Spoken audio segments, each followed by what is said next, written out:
미국의 영화계부터 시작돼서 최근에는 우리나라에도 확산되고 있는 미투 운동을 잘 아실 겁니다. 그래서 많은 성범죄가 하나둘씩 드러나고 있고 사회 각계각층의 저명 인사들이 이 일로 인해서 어려운 지경에 처하게 되는 것을 보게 되죠. 하루가 멀다 하고 터져나오는 사건을 보면서 많은 국민들이 분노하고 있습니다. 미투, 나도 당했다라고 하는 그런 의미로 이제는 더 이상 강자가 약자를 함부로 하는 일들에 내가 그대로 그냥 묵인하고 있지 않겠다는 그런 운동으로 죄가 드러나게 되는 그런 일들이 이 사회에 확산되게 되는 것을 보게 됩니다. 어떤 사람들은 그렇게 얘기합니다. 좀 참지. 좀 그냥 여러 해 동안 참고 오랫동안 참아왔으면 좀 참지 뭘 그걸 드러내고 있냐라고 그렇게 말씀하실지 모르겠지만 저는 요즘에 미투 운동이 확산되는 그런 모습을 보면서 아주 이기적인 생각으로 이런 생각을 해요. 딸이 없는 게 얼마나 감사한지. 그래서 저는 그런 생각을 했어요. 만약에 저에게 딸이 있었다면 목회하기가 정말 어려웠겠다 하는 그런 생각이 들더라고요. 그 딸 보호하려고 어떻게든지 조금이라도 더 보호하려고 인간적인 열심을 내지 않았을까. 그 딸을 막 그냥 못 살게 구웠을 것 같아요. 너 어디야? 왜 안 들어와? 막 이러면서요. 지금 이 시대가 어느 시대인데 막 이러면서 막 난리를 칠 것 같고 장성해가지고 딸이 저 남편감이라고 신랑감이라고 데려오면 막 눈에 불을 켜면서 막 째려볼 것 같은 그런 삶을 살 것 같아서 하나님이 딸을 주시지 않으신 것 같아요. 예. 여러분 엊그제는 캐톨릭에서도 이 미투 운동이 일어났지 않습니까? 그래서 어떤 사람들은 그렇게 얘기해요. 가톨릭 문제야 문제. 우리는 어때요, 여러분? 우리는 뭐 그렇게 별반 뭐 낫습니까? 오히려 우리가 훨씬 더 많죠. 왜 이런 현상이 일어날까요? 옛날에는 그런 일이 없었기 때문일까요? 그렇지 않아요. 이건 사회적인 그런 현상들이 그런 환경들이 바뀌었기 때문이라고 저는 생각합니다. 어떤 것이 바뀐 거냐면 SNS, 인터넷이라고 하는 것이 확산되면서 옛날에는 나 이렇게 당했어요. 이 사람이 나한테 나쁜 짓을 했어요. 아무리 외쳐도 듣지 않았던 사회가 이제는 내가 가지고 있는 그런 생각이나 정보들을 올릴 수 있는 공간이 나타나게 됐고 그 공간이 대단히 탁월한 그런 소통의 장이 됐기 때문에 그것을 이제는 드러내면 사회적인 이슈가 되고 문제가 되고 그래서 그 힘을 가지고 있었던 자가 두려움에 떨게 되는 그런 사회적인 분위기가 만들어졌다는 거죠. 여러분 감추는 사회가 더 건강할까요? 드러내는 사회가 더 건강할까요? 드러내는 사회가 더 건강해요. 교회도 마찬가지예요. 그래서 교회는 투명해야 된다고 제가 말씀드린 바가 있습니다. 교회 안에서 일어나는 일들을 믿지 않는 자들도 다 볼 수 있어야 돼요. 그래서 저는 이후에 담임 목사 청빙을 하시는 때가 오시게 되면 우리 장로님들 좀 반영해 주시면 좋겠다는 생각이 들어요. 제가 언제 어떻게 될지 모르지만 어찌됐건 다음에 담임 목사 청빙을 할 때 어떤 교회들은 그 지역에 속한 그런 중요한 역할을 하는 그 교회에 속하지 않은 다른 사람들을 청빙위원회에 소속하게 해서 내가 지역에 속한 교회가 담임 목사를 청빙하는데 관여를 좀 해주셔서 좀 객관적으로 봐주십시오라고 요청하는 교회들이 가끔씩 있더라고요. 교회는 투명해야 돼요, 여러분. 카톨릭 신부가 그랬으니까 뭐 이렇게 생각하시면 안 돼요. 몇 주 전에요, 서울의 서초구에 있는 그런 대형 교회의 부목사가 교회 앞에 있는 전철역에서 여자들의 은밀한 부분을 핸드폰으로 찍다가 걸렸어요. 부목사가.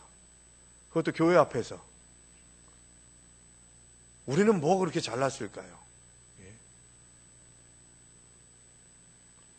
이런 거예요. 하안 사거리에서 황성구 목사가 가가지고 여자들 치마 속 보다가 걸린 거예요. 그럼 어떤 일이 벌어질까요? 저는 분명 목사의 직을 내려놔야겠죠. 그리고 화평교회는 어떻게 될까요? 생각만 해도 비참하지 않습니까? 당신네 교회 목사가 하안 사거리에서 그 짓거리 했다며? 그런 얘기를 들으면 여러분은 어떨까요? 여러분들의 마음이 상하는 것은 둘째치고 교회가 얼마나 상처를 입겠어요? 얼마나 하나님의 영광이 가려지게 되겠어요?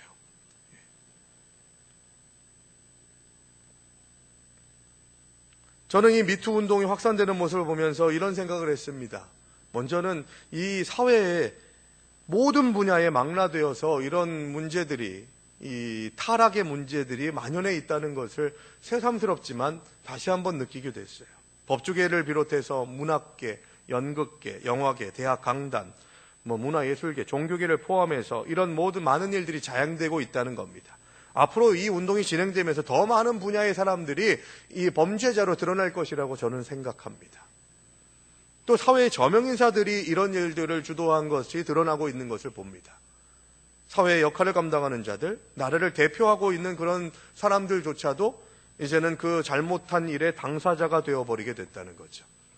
또 이들이 매우 오래전부터 이런 일들을 자행해 왔다는 것이 드러나고 있어요. 그래서 공소시효가 지난 일들까지도 많이 있는 문제들이 발생하게 되는 것처럼 이 사회에 그냥 팽배하고 만연해 있었던 잘못된 그런 관행이나 문제들이 지금 드러나고 있는 것을 보게 됩니다. 최근에 일어난 일들을 얘기하는 게 아니잖아요. 우리가 그런 사회 속에 살고 있다는 거예요. 그리고 우리는 아닌 것처럼 생각하지만 나도 은연중에 그렇게 했던 그런 일들이 일어나게 되는 걸 봅니다. 철저하셔야 돼요, 여러분. 죄의 문제에 대해서. 제 후배 가운데에서 이 CBS에서 강의도 하고 하는 그런 친구가 있는데요. 이 성교육을 하는 목사가 있습니다.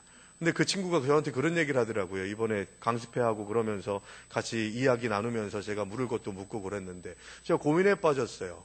저는 사실 집사님들, 여신도 집사님들하고는 악수를 잘 안 해요. 거의 안 해요. 권사님들하고는 좀 하려고 해요.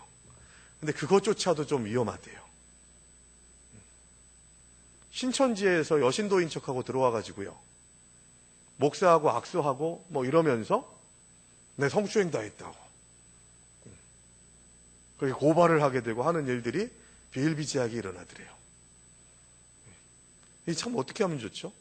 그래서 저한테 다른 목사님들이 그 얘기를 듣고 같이 식사하면서 얘기했는데 저는 권사님들하고는 악수를 합니다. 그러니까 다른 목사님들이 아직도 황 목사님 악수를 해요? 큰일 날 사람이네. 이렇게 얘기를 하셔가지고 제가 좀 딜레마에 빠졌어요. 저하고 악수하려고 하지 마세요. 근데 진짜 심각한 문제예요, 여러분. 심각한 문제. 저는 저를 못 믿어요. 목사이지만 저도 죄에 대해서 민감하게 반응해야 되는데 그렇지 못할 때가 있잖아요. 걸려 넘어질 수 있다니까요. 오늘 성경 뭐라고 얘기합니까? 죄가 너의 문지방에서 누워있대요. 그 얘기는 뭐예요? 너의 문지방은 뭐예요? 문 출입구는 뭡니까? 오가는 곳이에요. 드나드는 곳인데 그 밑에 누워있으면 어떻게 됩니까? 걸려 넘어져요. 문을 열고서 그냥 밑에 잘 안 보잖아요. 그냥 확 가버리면 걸려 넘어지는 거예요. 걸려 넘어지는 자들이 그냥 악하고 특별하게 죄를 짓고 특별하게 문제가 있어서가 아니라는 거예요, 여러분. 아까 말씀드렸던 그 큰 교회, 대형 교회 앞에 전철역에서 그 잘못된 일을 한 그 목사가 제가 이렇게 물어보니까 그 교단에 물어보니까 목사도 그런 목사가 없더래요.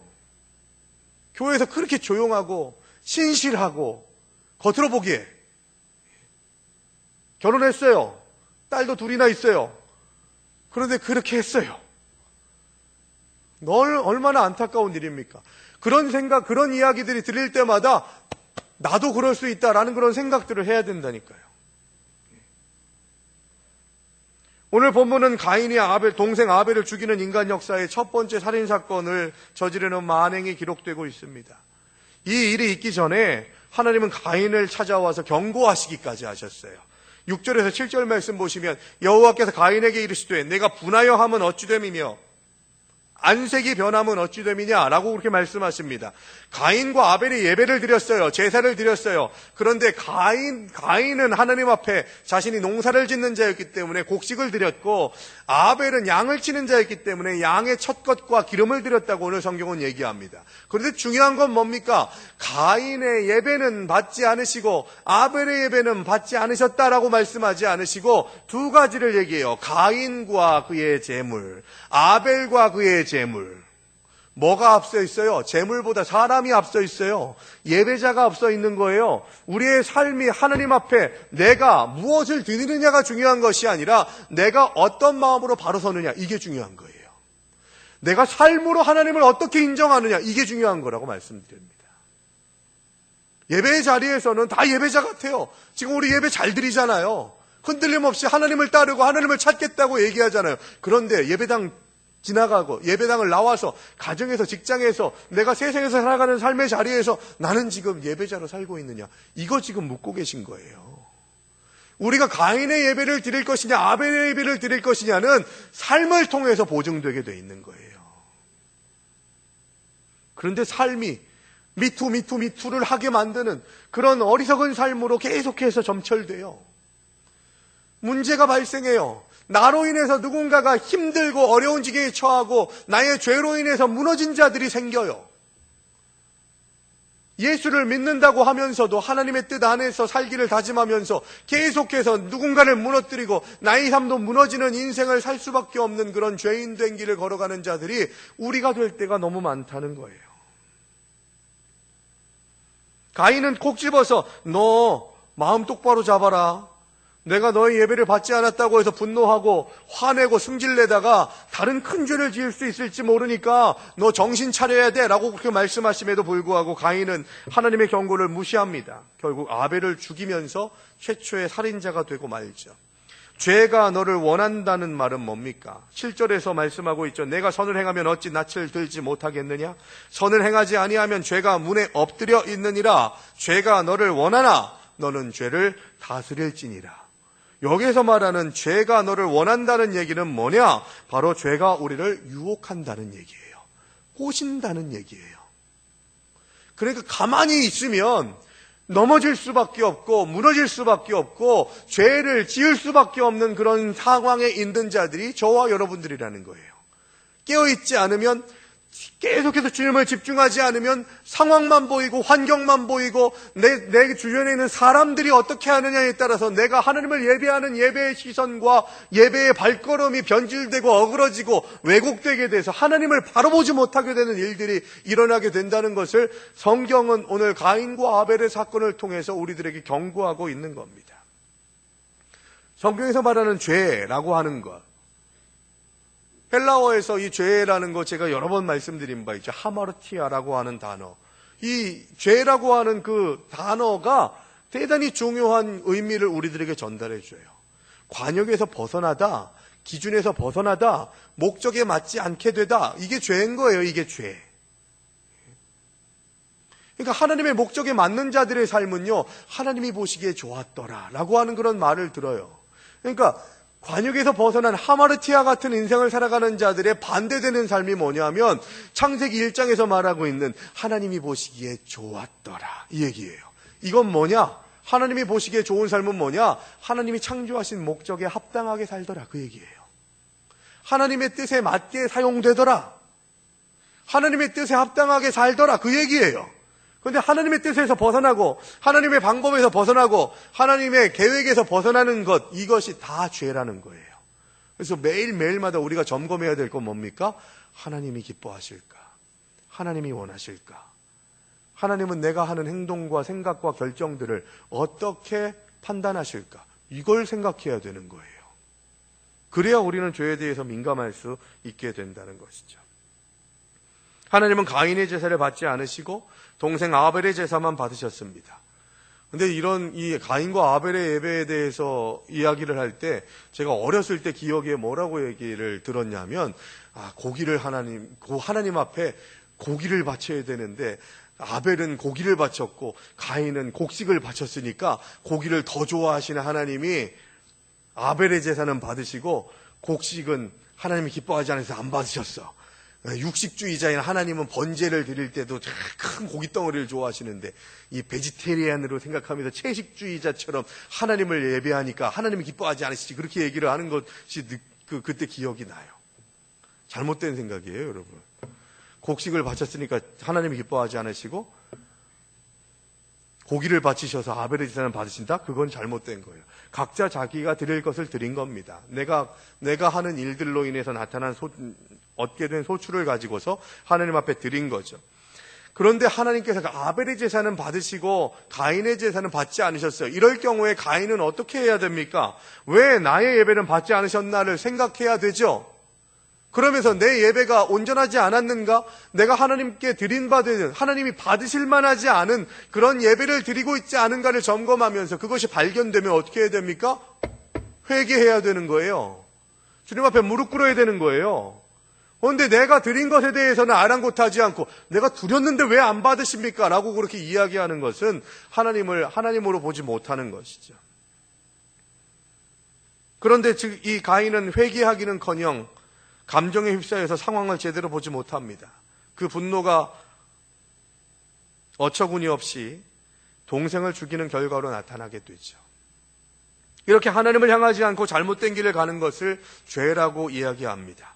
우리는 가인으로 살아갈 때가 참 많지 않습니까? 하나님이 내 일을 막으시거나 내 가는 발걸음을 더디게 하실 때 나의 첫 번째 반응은 어떤 것인가를 우리의 삶을 통해서 계속해서 점검할 수 있어야 됩니다. 요한일서 3장 12절의 말씀에 보시면 가인이 왜 문제가 되었는가를 말씀하고 있어요. 제가 읽어보면 이렇습니다. 가인같이 하지 말라. 그는 악한 자에게 속하여 그 아우를 죽였으니 어떤 이유로 죽였느냐? 자기의 행위는 악하고 그의 아우의 행위는 의로움이라 라고 말씀합니다. 그러니까 뭐가 문제인 거예요? 행위가 문제인 거예요. 우리가 삶을 어떻게 살아가느냐에 따라서 하나님께 영광된 예배를 드리는 예배자가 될 수 있고 하나님이 받지 않으시는 예배자가 될 수 있다는 거예요. 행함이 없는 믿음은 죽은 믿음이라고 했습니다. 혹시 내가 하는 행동으로 인해서 미투의 희생자들을 양산하고 있지는 않습니까? 나도 그 사람한테 당했어. 나도 목사한테 당했어. 나도 권사한테, 장로한테, 집사한테 당했어. 나도 성도한테 당했어. 라고 하는 그런 생각들을 할 수 있게 우리가 죄로 넘어지는 그런 일들을 가증스럽게 가인처럼 하고 있지는 않느냐는 거죠. 사랑하는 여러분, 우리가 살아가면서 죄의 유혹을 많이 받게 됩니다. 이걸 인정하셔야 돼요. 나는 죄의 유혹이 없어? 이 거짓말쟁이에요. 아니면 무감각한 자든지 영적 문둥병을 가진 자들이든지. 세상은 우리를 유혹하려고 합니다. 사탄의 사명은 뭔지 아세요? 우리를 무너뜨리는 거예요. 우리를 유혹하는 거예요. 우리를 넘어지게 하는 거예요. 그 사명을 하지 말라고 할 수가 없어요. 주님 오시는 그날까지는. 그러면 우리는 어떻게 해야 될까요? 사탄 마귀는 우리가 하나님을 향하지 못하도록 계속해서 잘못된 방향으로 유혹하는데 이런 유혹은 누구에게나 이 유혹에서 자유로운 사람이 한 사람도 없다는 것을 인정하는 데서부터 죄와 싸우는 그런 시작점이 시작되게 된다는 거예요. 죄는 누구든지 가리지 않고 유혹합니다. 신앙의 연조가 오래되었어도 교회에서 귀한 직분을 맡아도 주님을 위해서 헌신하며 충성하고 있어도 죄는 우리를 유혹합니다.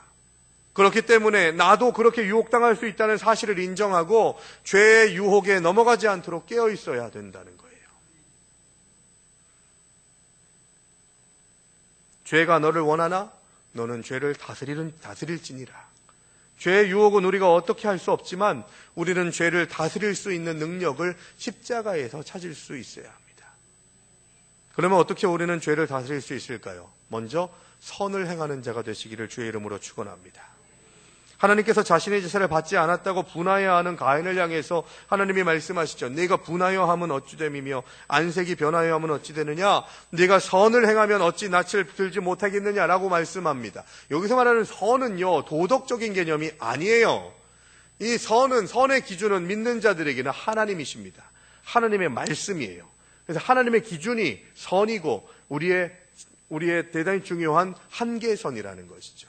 그걸 넘어서는 안 돼요. 내가 내 삶의 기준이 되면 하나님의 기준을 허물어 버립니다. 그러면서 죄가 시작되게 되는 것이죠.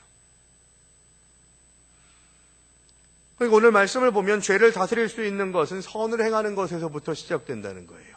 하나님의 뜻을 따라 살아가려고 하는 철저한 노력과 다짐과 결단, 이것이 우리가 하나님을 따라가는 자, 죄를 민감하게 반응하는 자들의 삶의 필요 충분 조건이라는 거죠.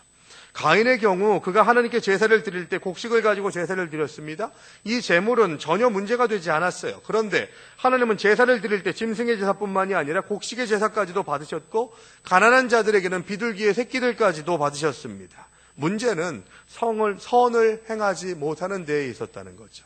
바른 예배를 드리는 바른 마음의 예배가 온전하게 따라오지 못했기 때문이라는 겁니다. 그래서 내 마음에 뭐가 자리 잡고 있는지를 봐야 돼요. 시기하고 질투하고 미워하고 다투고 판단하고 정죄하는 마음을 벗어버리게 될 때 그때 우리는 바른 예배자가 될 수 있다는 겁니다. 그래서 예배드리기 전에 그 삶의 감정의 찌꺼기들을 해결할 수 있는 시간들이 필요한 것이죠. 그래서 예배드리기 전에 기도로 준비해야 된다고 하는 말씀을 드리는 거예요. 예배 시작 전에 예배 자리에 들어오셔서 같이 이야기 나누고 하시는 것은 그렇게 좋은 그런 일은 아니죠. 조용히 기도하면서 주님, 내가 예배드리기 전에 예배가 이제 시작될 텐데 주님, 내 삶의 여러 가지 삶의 찌꺼기들을, 감정의 찌꺼기들을 버리고 십자가에 집중하고 말씀으로 은혜를 입게 인도하여 주시옵소서. 이 고백이 저와 여러분들에게 있어야 된다는 거예요.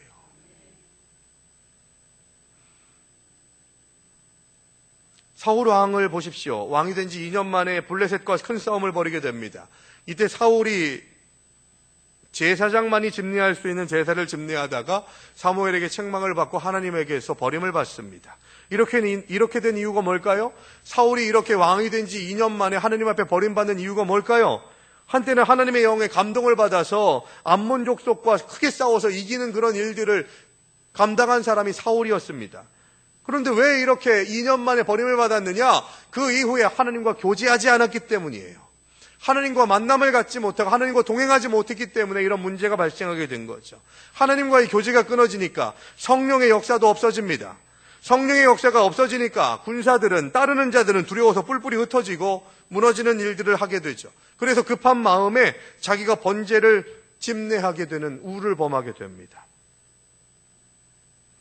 평소에 하나님과 교제하면서 하나님을 잘 섬기면서 선을 행하면 이런 죄를 짓지 않을 수 있는데 계속해서 하나님의 은혜 가운데에 살지 못하게 되니까 악이 계속해서 쌓이게 되고 죄가 쌓이게 되고 하나님의 기준점이 없어지게 되는 것을 보게 된다는 거죠. 선을 행해야만 죄에 민감하게 반응할 수 있다. 이 얘기는 뭐냐? 바로 주님과 동행하는 삶을 살 때 우리는 하나님의 기준점을 두려워하고 지키기를 노력하면서 좌로나 우로나 치우치지 않고 정도를 걸어갈 수 있게 된다는 거예요. 당신이 혼자일 때 당신은 누구입니까? 이 책 제목을 여러 번 말씀드렸습니다. 내 옆에 주님이 계시는데 우리가 어떻게 주님이 기뻐하지 않으시는 일들을 할 수가 있냐는 거죠. 주님을 떨쳐내고 나 혼자 살아가려고 하다 보니까 나 혼자 있다고 생각하니까 죄를 짓고 죄의 자리에 머무는 것입니다. 두 번째, 죄에 대해서 민감하고 죄를 다스릴 줄 아는 하나님의 사람이 되려면 몇 주 전에도 말씀드렸습니다만 분이 일어났을 때, 화가 생겼을 때, 화가 치밀어 오를 때 빨리 풀어야 된다는 겁니다. 가인은 지금 자신의 제사를 받지 않으시고 아벨의 제사만 받으셨다고 분노하고 있어요. 분노가 일어났을 때에 우리는 두 가지 중에 한 가지를 하게 됩니다. 첫 번째 하나는 그 분노를 더 크게 키우는 것이고요. 두 번째는 그 분노를 빨리 사그라지게 하고 풀어버리고 잠재우는 겁니다. 어떤 게 지혜로운 걸까요? 정답 아시죠? 성경은 분명히 얘기합니다. 그런데 가인은 그 분노를 풀어버리지 못하고 오히려 분노를 키워버리게 됩니다. 그리고 동생을 살인하게 되죠. 몇 주 전에 성경 본문인 에베소서 4장 26절 27절 말씀에서 이런 말씀 기억하시죠? 분을 내어도 죄를 짓지 말며 분을 내어도 해가 지도록 분을 품지 말라. 분은 낼 수밖에 없다는 것을 성경이 인정해요. 그런데 분을 내는 것은 어쩔 수 없지만 분이 일어났을 때, 화가 났을 때에 너희는 그것을 키우지 말고 그것을 죄로 연결시키지 말라. 가인은 자신의 동생을 살인하는 것으로 연결시켰잖아요. 내가 분을 냈을 때 죄질 가능성이 많아진다는 거예요. 그래서 해가 지기 전까지 화의 문제를, 분노의 문제를 처리하고 끝내라, 그 얘기죠. 그렇게 하지 않으면 어떻게 된다고요? 마귀에게 틈을 주게 된다는 거예요. 마귀의 도구가 되게 된다는 것이고 마귀가 기뻐하는 일을 하게 된다는 것입니다. 우리는 하나님의 기쁨이 되는 자가 되기를 소망하는 자들이죠. 아멘이십니까? 그렇기 때문에 우리의 삶의 찌꺼기들, 문제들, 이것들을 없애기 위해서 분을 냈어도 빨리 풀 수 있는 지혜자가 되시기를 바랍니다. 세 번째, 죄의 유혹에 노출되어 있는 곳에 가지 말아야 돼요. 8절 말씀해 보시면 가인이 그의 아우 아벨에게 말하고 그들이 들에 있을 때에 가인이 그의 아우 아벨을 쳐 죽이니라 라고 말씀합니다. 가인이 아벨을 의도적으로 불러냈다는 것이고 들판이라고 하는 것은 다른 사람들 보지 않는 그런 나와 너만 있는 자리, 그런 의미가 담겨져 있죠. 아무도 보는 이가 없으니까 더 대담하게 아벨을 죽일 수 있었다는 겁니다. 우리가 죄에 빠지지 않고 죄를 다스리기 위해서는 어느 곳에 있느냐, 이것이 정말 중요해요. 나는 어디로 가고 있느냐, 이게 중요해요. 죄에 빠지기 쉬운 장소에 가면 죄를 짓기 쉽고 죄에 노출되기가 쉽습니다. 그래서 우리가 있어야 할 곳과 있어서는 안 될 것을 구분할 줄 알아야 되고, 해야 할 것과 하지 말아야 될 것들을 구분할 수 있어야 되고, 보아야 할 것과 보아서는 안 될 것들을 구분할 수 있어야 됩니다. 그래서 그렇게 내가 끊어낼 수 있는 다짐이 필요한 거죠. 결단이 필요한 것이고. 제가 전도사 부목사 시절에 시절을 한 교회에서 보냈어요. 13년 동안 같은 교회에서 지내다 보니까 처음 전도사 생활할 때 초등학교 4학년, 5학년 되는 친구들과 계속해서 이렇게 사역을 같이 하게 됐죠. 그러다가 청년 사역을 맡게 됐는데, 청년 사역을 시작하면서 보니까 제가 초등학교 4학년, 5학년 때부터 알았던 친구들이 이제 청년 사역을 하는 거죠. 근데 이 친구들하고 같이 청년 사역을 하는데 얼마나 저를 괴롭힌지 몰라요. 20살이 넘은 다 큰 여자 청년들이 목사님 하면서 확 끌어안고, 사진 찍을 때 확 밀착해가지고 막 이렇게 붙잡고 그렇게 사진을 찍고, 환장하겠더라고요. 저는 결혼을 했거든요. 그래서 제 아내가 되게 힘들어했을 거예요. 그래서 제가 청년부 예배 때 그런 얘기를 했어요. 나 좀 괴롭히지 마라. 이제 우리 같이 반가운 것은 눈빛으로 하자. 아, 반가워? 이렇게 하자. 나를 끌어안지 마라. 사진 찍을 때 내 팔짱을 끼지 마라. 그렇게 이야기를 했었어요. 제발 나 좀 살려달라고. 왜 날 자꾸 유혹하냐. 여러분, 중요해요. 내가 해야 될 일과 하지 말아야 될 일들을 찾아야 돼요. 교회 청년 사역을 할 때요, 청년부가 부흥할 때 꼭 그런 성적인 문제들이 드러나요. 그것으로 흐트러지게 만들려고 해요. 거기에 교육자들이 타겟이 됩니다. 영적인 전쟁에서 특히 그렇다고 저는 확신해요. 그래서 다른 교회 후배들이나 동료들이나 이런 친구들이 이렇게 뭐 교사 교육을 하거나 할 때 다른 교회 청년들하고 같이, 청년 교사들하고 같이 지내는 모습 보면서 제가 몇 친구들한테 그런 얘기 했어요. 너 조심해. 좀 구분을 지어라. 네가 애인이냐 목회자냐. 아주 그냥 전도사님 하면서 막 이렇게 와가지고 팍 당기는데, 얘들은 또 이 교육자들은 또 그래 하면서 그걸 즐기는 것 같은 그런 생각이. 저도 그걸 경험해봐서 알기 때문에 그게 얼마나 위험한 건지를 알거든요. 교회 안에서도 여러분 조심하셔야 돼요. 교회 안에서도. 제 옆자리에 차 탈 때 제 옆자리에 여신도들이 앉으면 안 된다고 말씀드린 이유가, 우리 교회 여신도들이 너무 예쁘거든요. 제가 어떻게 할지 몰라요. 조심하세요, 여러분. 저를 시험에 들지 말게 하세요. 민감하셔야 돼요. 내가 있을 자리가 어떤 자리인지를 보셔야 돼요. 제가 지금은 헬스장에 다니지 않습니다만 여기 동네에 있는 헬스장 갔는데요. 참 가관이에요, 가관. 하안동 주변에 있는 아줌마들이 아주 그냥 젊디 젊은 트레이너들을 얼마나 사랑하는 눈빛으로 보는지. 남편 좀 그렇게 좀 보지. 콧소리가 얼마나, 여기저기 콧소리가, 선생님, 나 이거 어떻게 하면 되죠? 막 이렇게 얘기하면서 그냥 막 알랑방구를 꾸는데, 참 웃기지도 않아요. 근데 여러분, 거기에서부터 죄의 문제가 시작되는 거예요. 남편 여러분들도 마찬가지 아닙니까? 술 먹는 것들을 최소화시키시고, 굳이 가야 되면 옆에 여자들이 있는 곳은 가지 마세요. 아내 보기에 부끄럽지 않으세요? 자녀들 보기에 부끄럽지 않으세요? 그러다가 그 모습이 비디오처럼 찍혀가지고 TV에 나오면요, 어떻게 하실래요, 여러분? 내가 서 있는 자리가 어떤 자리인지를 구분하셔야 돼요. 그리고 나를 믿으시면 안 돼요. 나는 괜찮아, 웃기고 있네. 그러다가 무너지는 거예요.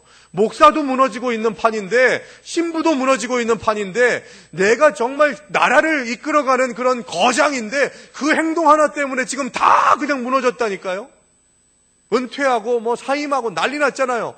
그거 뭐 그런 거 은퇴하고 사임하고 그런 게 문제가 아니라, 자녀들을 어떻게 봐요? 가족들을 어떻게 봐요? 그 가족들은 뭔 죄냐고요. 내가 하는 행동 때문에 이 죄가 번영하게 되는 일들이 일어날 수 있도록 내가 있는 자리가 죄로 물드는 자리가 되지 않도록 내가 있어야 될 자리에 있는지, 내가 해야 될 일을 하고 있는지, 하나님이 기뻐하시는 그런 삶의 열매들을 맺고 있는지를 계속 점검할 수 있어야 되는 거예요. 마지막으로 죄에 대해서 우리가 다스릴 줄 알고 죄를 이끌어 나갈 수 있는, 움직일 수 있는, 컨트롤할 수 있는 능력을 받으려면 우리의 마지막으로 고백해야 되는 게 뭐냐? 죄의 결과가 무섭다는 것을 받아들여야 되는 거예요. 에이, 잠깐 몰래 해도 되겠지 뭐. 하나님 다 보신다니까요.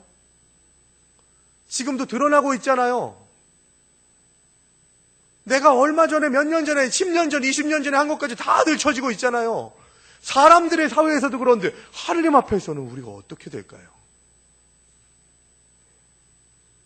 가인의 범죄는 하나님께 발견될 수밖에 없었습니다. 하나님의 징계를 받을 수밖에 없는 그런 죄를 가인은 저질러요. 네가 땅에서 저주를 받는다고 말씀하셨고 너는 땅에서 피하면서 유리하는 자가, 방황하는 자가 될 것이라고 말씀하셨습니다. 아벨의 피를 받은 땅이 저주하게 하심으로써 땅을 경작하고 농사를 지었던, 땅을 통해서 위로를 받고 소출을 냈던 가인의 삶을 하나님께서 흩어버리신 겁니다. 죄가 번영하면, 죄 안에 거하게 되면, 죄에 대해서 민감하지 못하면 내가 누리는 것들을 흩어버리시는 분이 하나님이세요. 내가 기뻐하는 것들을 빼앗아 버리십니다. 내가 즐거워하는 것들을 무너뜨리세요. 땅을 경작하면서 소출을 내므로 인해서 먹고 살았던 가인에게 이제는 땅이 너를 저주하리라 라고 그렇게 말씀하시면서 내가 집중하고 내가 사랑하는 것, 내가 원하는 것들이 점점 더 무너지게 만드셨다는 겁니다. 두려워해야 돼요, 여러분. 죄에 대해서 민감하셔야 돼요. 죄의 문제들, 죄로 인해서 내가 어디로 가고 있는지, 어떻게 살아가고 있는지를 볼 수 있어야 된다는 겁니다. 사도 바울은 죄의 삭은 사망이라고, 죄에는 분명한 대가가 있다고 말씀하고 있습니다. 주님이 원하시는 것은 죄를 다스리고 죄를 이기는 거예요. 죄를 다스리고 죄에 빠지지 않고 죄의 유혹을 극복하는 승리가 십자가에 있음을 고백하면서 사순절을 보내시기 바랍니다. 우리의 인간이 가장 감당할 수 없는, 도저히 피할 수 없는 죽음의 그런 권력이, 힘이 십자가로 인해서 무너졌다는 것을 인정하면서 십자가를 바라보면서 순결한 신부로서의 삶을 살아가야 되는 순수한 하나님의 백성들이 되기 위해 살아가는 믿음의 백성들이 되어야 한다는 거예요. 상황 탓, 환경 탓하지 마십시오. 세상은 죄가 가득한 세상, 당연한 거예요. 죄로 인해서 나타나는 문제들이 점점 더 많아져요. 21세기를 살아가고 있는 우리들, 죄에 대해서 더 민감하지 않으면 죄를 더 가까이 할 수 있는 요소들과 방법들이 너무 많이 있기 때문에 우리는 죄에 빠져서 살 수밖에 없다는 겁니다. 그래서 우리는 전제해야 됩니다. 내가 언제 넘어질지 모른다. 언제 무너질지 모른다. 그러니까 주님, 나를 붙잡아 주시옵소서. 나를 책임지시고 나를 주장하시고 나와 동행하여 주시옵소서. 나를 일으켜 세워 주시옵소서. 나를 계속 보고 계셔 주시옵소서. 그래서 주님, 내가 죄의 길로 걸어갈 때 옆구리 쿡 찔러서 아니야 라고 그렇게 말해 주시는, 말씀해 주시는, 깨닫게 하시는 은혜가 바로 하나님께서 나와 동행하시며 나와 함께 하시는 보증과 증거가 된다는 것을 기억할 수 있게 되길 바랍니다. 십자가 앞에 섰을 때 최대한 부끄럽지 않은 자가 되기 위해 죄를 다스리는 자, 죄를 컨트롤할 수 있는 자. 웃기지 마. 네가 사탄아, 네가 나를 아무리 무너뜨리려고 해도 나는 죄를 다스릴 수 있는 능력을 하나님께 받은 자야. 너는 아무리 나를 우는 사자와 같이 삼키려고 해도 내가 송곳니 확 부러뜨릴 줄 알아라. 걸리기만 걸려라. 라고 하면서 담대하게 대적해서 정면 승부할 수 있는 하나님의 사람들이 되시기를 주님의 이름으로 축원합니다.